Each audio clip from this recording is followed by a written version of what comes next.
بالقلب مشاعر أخفيها قد أشرقت الشمس عليها عن خطط لم أعبأ فيها ستكون بأيامي فرقا فحياتي قبل الحلقات تيه بضياع بشتاتي من دون نعيم الآيات نرتاد لنحفظها الحلقات.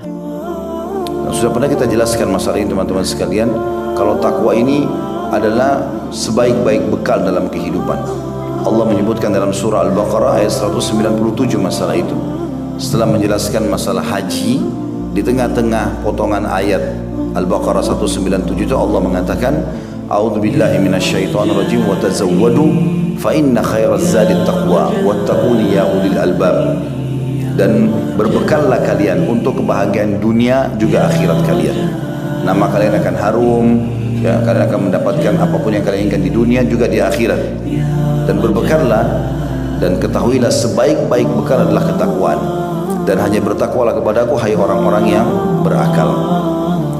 Maka ini Allah Subhanahu wa taala menyuruh takwa dijadikan bekal. Dari sisi yang lain, takwa ini punya keutamaan banyak sekali.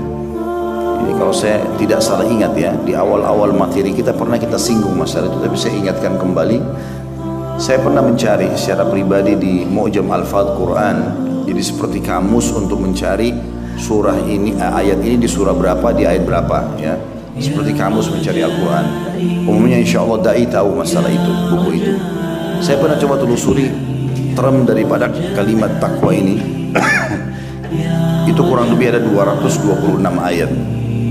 Dengan beragam macam termnya ya.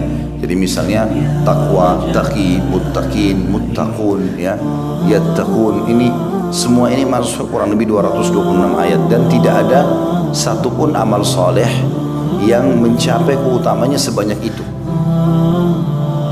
Di antaranya adalah yang paling mendasar itu dalam surah At-Talaq. Jadi dari 226 ayat itu silakan dibuka surah At-Talaq surah nomor 65 ayat 2, ayat 3, ayat 4, ayat 5 ya. Ada 4 ayat berurutan di situ. Sudah pernah saya ingatkan itu ya? Sudah dibahas? Sudah pernah ya?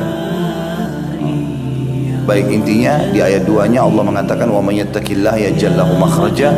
Siapa yang bertakwa Allah akan berikan jalan keluar dari masalah hidupnya. Di ayat 3-nya wa yarzuqhu min haitsu la yahtasib. Allah akan berikan rezeki dari tempat tidak disangka-sangka. Di ayat 4-nya Allah bilang wa may yattaqillaha yaj'al min amrihi yusra. Allah akan memudahkan seluruh perkaranya. Dan juga di ayat 5-nya Allah bilang wa may yattaqillaha yukaffir anhu sayyi'ati wa yu'dhim lahu ajra. Siapa yang bertakwa kepada Allah, Allah akan maafkan semua kesalahannya dan juga Allah akan melipat gandakan pahalanya. Dan sekian banyak keutamaan tentang masalah takwa. Intinya teman-teman sekalian, Allah hanya menilai ketakwaan seseorang. Allah tidak menilai fisiknya, paras wajahnya. Makanya dalam sebuah hadis Bukhari kata Nabi SAW, Inna Allah la yanzuru ila suwarikum wa la ajsamikum walakin yanzuru ila qulubikum wa amalikum. Allah tidak akan pernah melihat paras wajah dan postur tubuh kalian, warna kulitnya segala macam, tapi Allah melihat kepada hati dan amal kalian. Ini orang yang paling mulia di sisi Allah Subhanahu wa taala.